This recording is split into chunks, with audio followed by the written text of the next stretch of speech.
Welcome, everybody, to today's episode of Sip and Style. I am joined by my good friend, Sean Wood. He is a connector of human beings. He is a inspirer of human beings. He inspired me, actually, to start this podcast. So I am super grateful for you. I mean, we had one interaction, and you made such an impact on my life. In that one interaction, I meet a lot of people. I talk to a lot of people every single day and multiple times a day, and they haven't had that much impact on my life as you did in one single compliment. We were talking that day, and I mean, it was really beneficial for me to hear that. You told me I had a motivational speaker. You told me I had a speaker inside of me, and maybe I didn't even see that myself. I was just selling suits. I love sales. I love tweeds, so I didn't see that myself. And that very day, I decided I want to go get some podcast equipment.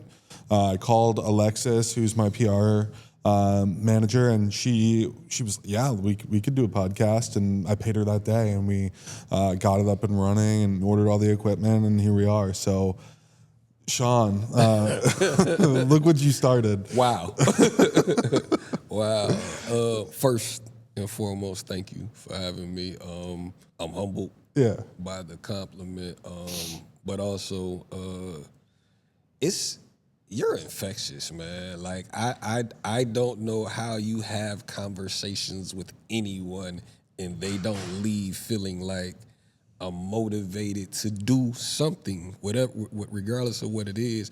And I think what's so key in all of that is just it's sincere. A lot of times you get hit with a lot of fluff, especially in, our interaction was, it started short, but the genuineness that flowed out of it was just like, okay, hey, like this guy literally is in his calling and doesn't realize it. Yeah. And it was like everything you said, from how you got involved with tweeds to how you move on a daily basis, was like, this dude is a walking motivational speech, and he has to walk in it. And then for us to have this conversation, and then I get a message maybe a week, 2 weeks later, like, hey, he's starting a podcast. And I'm like, fuck out of here. How? Yeah, no, for sure. And it's cool too, because like I think about it and I reflect on this, and oftentimes I would kind of make fun of myself, a joke when I talk to friends and stuff. I tell my friends I'm a walking fortune cookie. So I definitely I've always known that about myself. I can remember a lot of like really powerful quotes that I really like and enjoy, and I always can say them at the right moments and give them to friends when they need them, and empower somebody. So it all just clicked in that moment with me and you, and we were talking, and I wanted to just jump right in head first and don't look back. So it was incredible. But I do want to learn more about you. I don't want this whole thing to be about me and this thing. So I want to learn more about you. So Sean, tell me your story. Tell me what makes Sean go. Like how do you move on a day-to-day basis? What are you doing? What are you working on right now? I think what makes me go is people. When I got started, I'm a inner city kid, and I just wanted to make money. Yeah. Like as a kid, what I was surrounded by, I needed money to have the things. And so that was just kind of it. So it was literally, as a kid, every hustle I could get my hands on, I was into that. But then as I started to get older, it was like I always found myself kind of managing or organizing the hustle. And so that also meant managing and organizing the people in the hustle. And so as I got to the point of just interactions, and what's weird is I'm an introvert, like major introvert, but I like seeing people happy. Yeah. I like seeing people in their natural element. So, and I guess that's part of being an introvert, is just being the watcher. Right. And so I'm the type of person, almost like an artist, where you paint the picture And then once the picture is painted, you just kind of want people to see the art. Like, I don't care how much it sells for or anything like that. I just want to, I enjoy the creation part, and then to sit back and see, how people respond to it. And so I think that's kind of, and like I said, as a kid, it was just like making money. And, I had all kinds of, extravagant ideas and dove into so many things. But the more I learned, I'm like, people have to be involved because I have to see how people feel about what's being done. Yeah. And so I think, and that's why, when we first started, it's like I call myself a connector, because I like to see, I can look at something and be like, this would be great with this. Yeah. And regardless if I have anything to do with it, I'm like, okay, let me see if I can make purple and black go together, and I'm just going to introduce purple and black. Yeah. And let's see, like, hey, I think you should, and so that's kind of what makes me go, is the people thing. And I think, so whatever, when it's getting involved, whether it's, getting involved with Adidas or Coach or any of the brands, the liquor brands and stuff like that, I think it's more so like, let me see if I can make this fit with this. It's the Lego piece. And again, it's, as an introvert, I spend a lot of time by myself. I spend, as a kid, like, I'm in my room and I want to create. Like, I would get toys and never play with them. It was literally like, okay, I'm gonna put G.I. Joe on this wall and He-Man on this wall, and I want to see how it looks together. I would never, like, don't touch it. I know where it's gonna be. It's that, but it's always like, how can I make something better? Yeah. And so it's that's, again, that's kind of what drives me. There is a financial motivation naturally, always, but for the most part, it's just like, I want to see, people in their element. I'm the type of person that'll go to, a club and be like, we're buying bottles. I'm not drinking. I just want to see everybody else have a good time. Right. So what drives that though? Like, is that just how you were raised, or like, just like that's it's it's very unselfish. You want to see people connect, and I think a lot of people in this world are very selfish people. But like, ultimately, you don't seem to have that. You want to see people connected, and seem to want to motivate. Like, what drives that? I really don't know. I think it was just how you were raised, or it could be a combination of those things, and some things are just naturally just you. And I think that may just be a part of who I am. But I again, I think like, happiness is defined differently for each person, and like, I'm in my happiest when people around me are happy. You know what I'm saying? Like, it's like that's joy to me.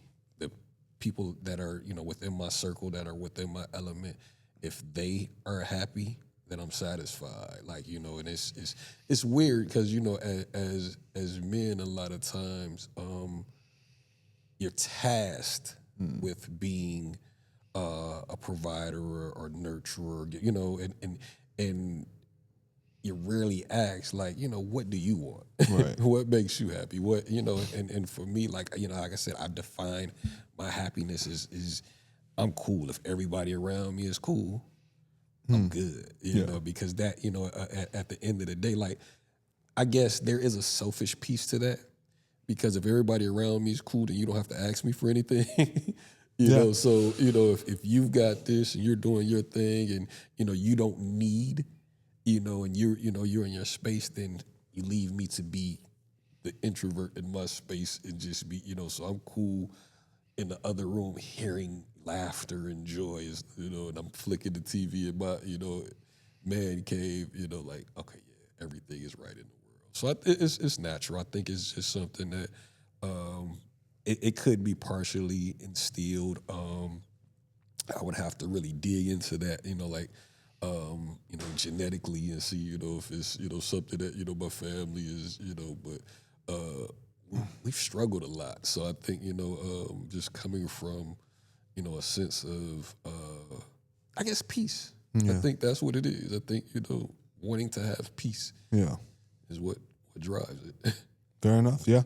No, that's very true. And yeah, it's interesting. Like your whole, we did talk a little bit when we first met. You mentioned, being a mentor to some young kids, some young guys out there, and how'd you get into mentoring? And tell me about that. Like, Okay, cool.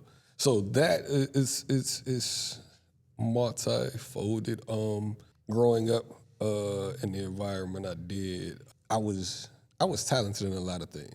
Sports, like I said, by being an introvert, like I could draw, I could do a lot of stuff, but I grew up in the hood, and within the hood was all of the trappings of that. Like I was gang infested, high crime, the whole nine, and the people that were around me was like, you got to go this way. Like I'm attracted to, and especially as kids, you're attracted to fire.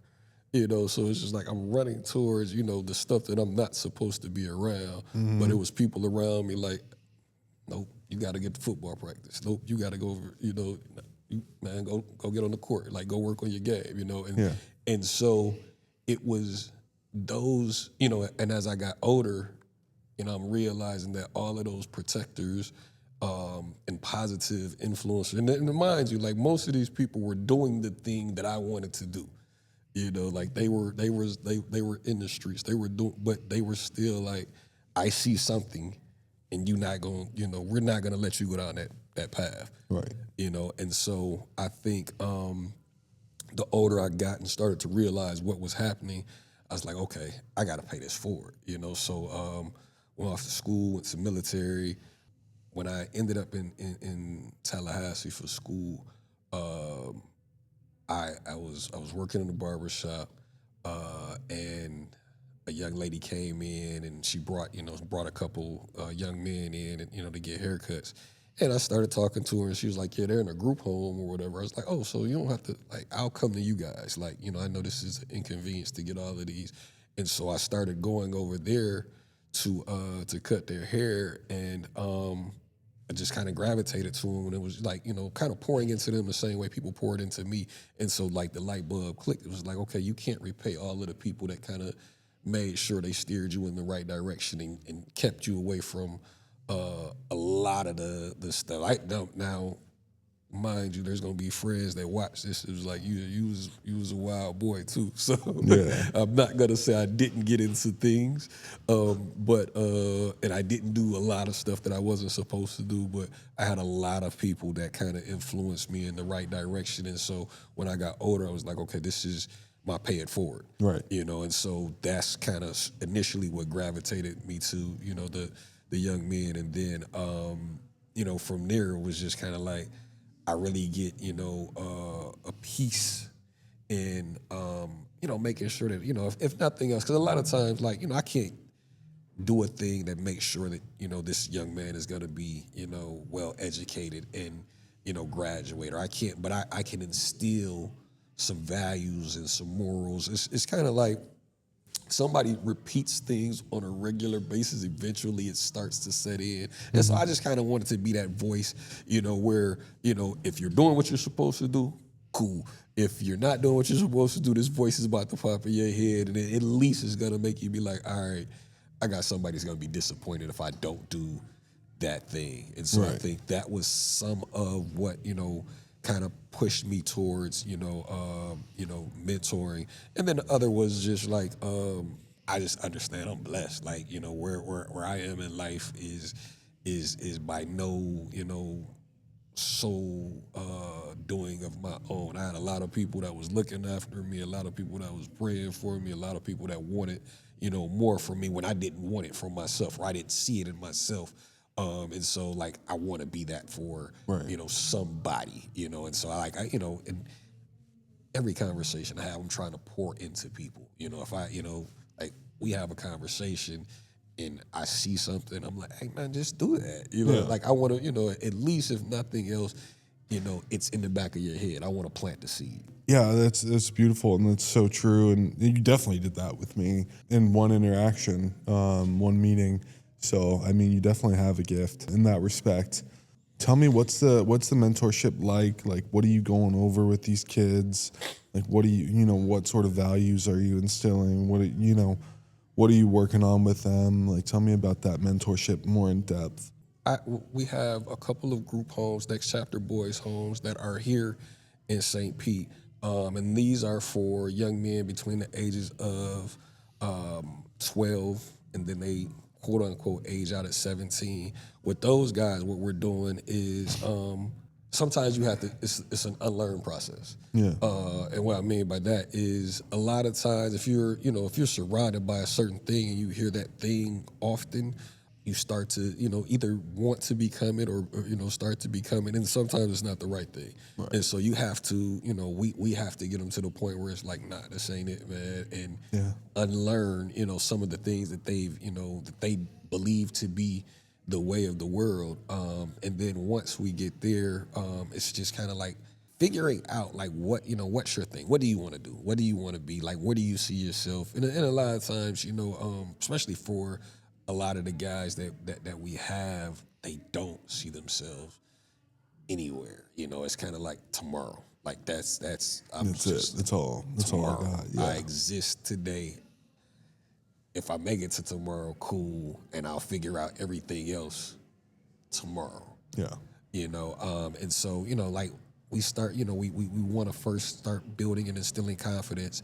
From that, we want to kind of develop a mindset of, structure, because a lot of them don't come from make up your bed, clean up your room, brush your teeth, like, the things that, as quote unquote, people that come from, a background where you have somebody that has instilled those things in you, it's natural. That's not natural, and that's the cool thing kind of about, learning from kids is that, like, number one, you're going to learn from kids, and that's, weird to think a lot, but it's like their mindset, like when we think what's common sense, it's only common sense because somebody's put that in your head on a regular basis. Like, like, oh yeah, the sky's blue, the grass is green. That's duh, everybody knows that. No, somebody told you that on a regular basis, and now you believe it to, like, and so it's kind of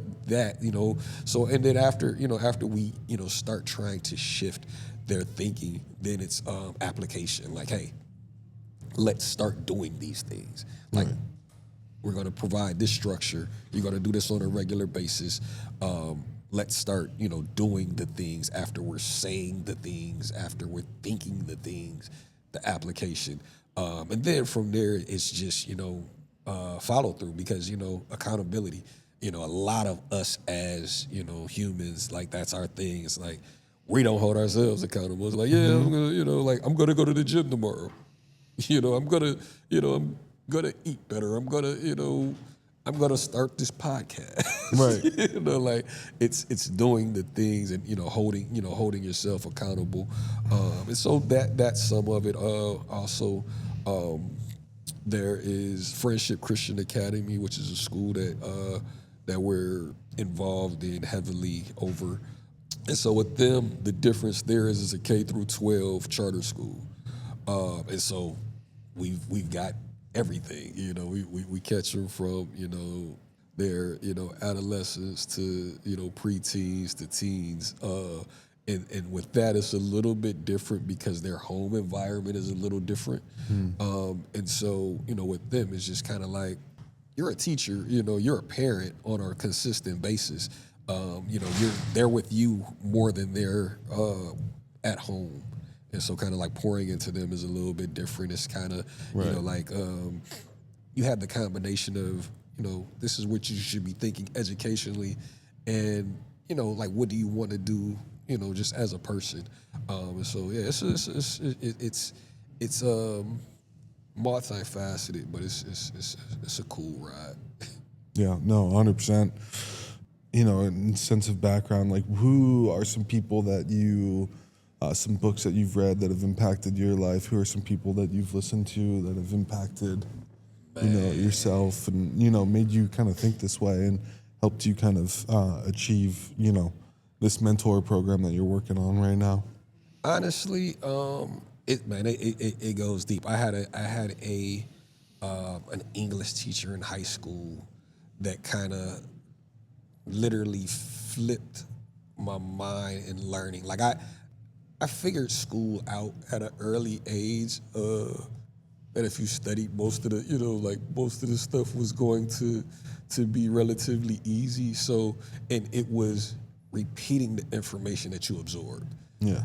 It's like, and that's kind of the learning process, but it's also the cheat code of, did I really learn something, or did I just, absorb it so much that I was able to regurgitate it? And that's kind of what school was, until I had an English teacher that came in and she was just like, we're going to educate ourselves on things outside of what's the, what the norm is. So my English teacher, Miss Ramsey, is one of my influences. My mom and dad, for sure. And then as far as books, Ralph Emerson, Maya Angelou was major for me. Michael Dyson. Man, it's so much. I'm the type of person, like I said, reverting back to the introvert. Yeah. I'll go to the grocery store and grab a book, just because I'm awkward. It's like, okay, hey, I'm in here, let me, and so I read pretty much everything I can get my hands on. I also, I'm big on, studying things on YouTube, and, I randomly, put stuff in ChatGPT. I can hear something on a podcast or just a commercial, and if it's not anything that's familiar to me, I'm trying to find out what it is. Yeah. So I think just the thirst for knowledge is kind of what sets in my head, and kind of what motivates me, and then just kind of want to pass it on to the anybody, Right. for that matter. 100%. No, I love that. And Sean, I really greatly appreciate having you on the show. That is going to do it for today's episode. And I do want to give you a platform real quick. Sean, tell me about Deacon. Oh yeah, for sure. Real quick, if you know. Yeah, so Deacon is it's a Scotland whiskey. It's a combo blend. Yeah. It's under the Sovereign brand. Sovereign brand has McQueen, Belair, Vion, Deacon. But this is probably one of the smoothest tasting whiskeys on the market, one of the newest brands. So yeah, if you're a whiskey drinker, this is gonna be it. It makes a mean old fashioned, man. Nice. Okay. Well, we got some here, so let's give it a try. Cheers. Like and subscribe if you like this content, and that's gonna do it for today's episode.